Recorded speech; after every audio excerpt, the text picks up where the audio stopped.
Why does Jesus ask us to be on guard against our greed? Why did Jesus narrate the parable of the rich man?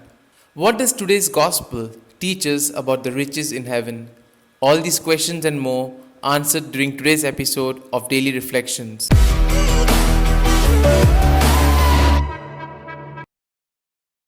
The episode in today's gospel is found only in the Gospel of Luke and does not have a parallel in the other gospels.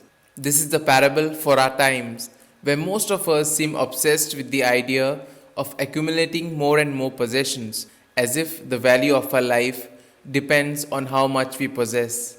Which brings us to the first point, attention to greed. At that time, the inheritance also had something to do with the identity of the person and with survival. The greatest problem was the distribution of land among the sons of the deceased father. If the family was numerous, there was a danger that the inheritance would be divided into small pieces of land which would not have guaranteed survival of all. For this reason, in order to avoid the breaking up of the inheritance and to carry on the name of the family, the eldest received double of what the other sons received. In the response of Jesus appears the knowledge which he has of his mission. Jesus does not feel sent by God to respond to the request to be the arbiter between the relatives who argue or quarrel among themselves concerning the distribution of the inheritance. But the request of this man leads him to the mission to orientate persons. It was part of his mission to clarify the sense of life. The value of life does not consist in having many things, but rather in being rich for God. Because when gain occupies the heart, it does not know how to distribute the inheritance in an equitable way and with peace.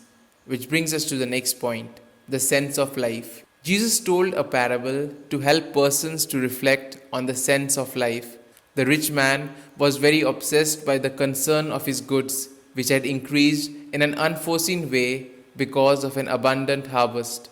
He thinks only of accumulating in order to guarantee a life without worries. He plans of building a bigger barn, and when he has enough, he thinks now he can enjoy life. But we see that death is an important key to discover the true sense of life. It makes all things relative because it shows what perishes and what remains.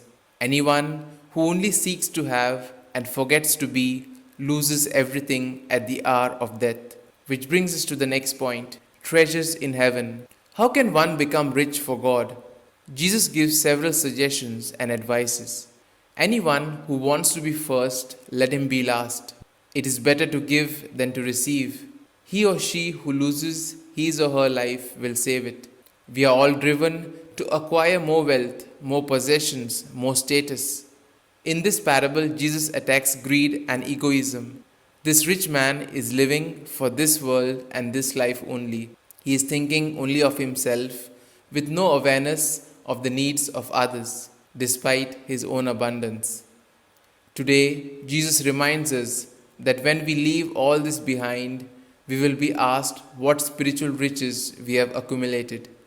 Our good deeds are the only thing that will outlive us. Jesus tells us a man's life is not made secure by what he owns, even when he has more than he needs. We pray that our world may grow in wisdom and choose solidarity and respect for one another and for the earth, our common home. The passage ends with a stark warning that we too can end up like the man in the parable. Here are some points for our personal reflection. What treasures will I accumulate that I can carry with me to the afterlife? Do I hear Jesus sending alarm bells about all kinds of greed? Can I ask Jesus to show me what are the real values and riches in my own life? These points can be of great help to reflect on today's gospel. And if you like our reflection, do share the good news of our Lord. Have a good day, and may God bless you all. Amen.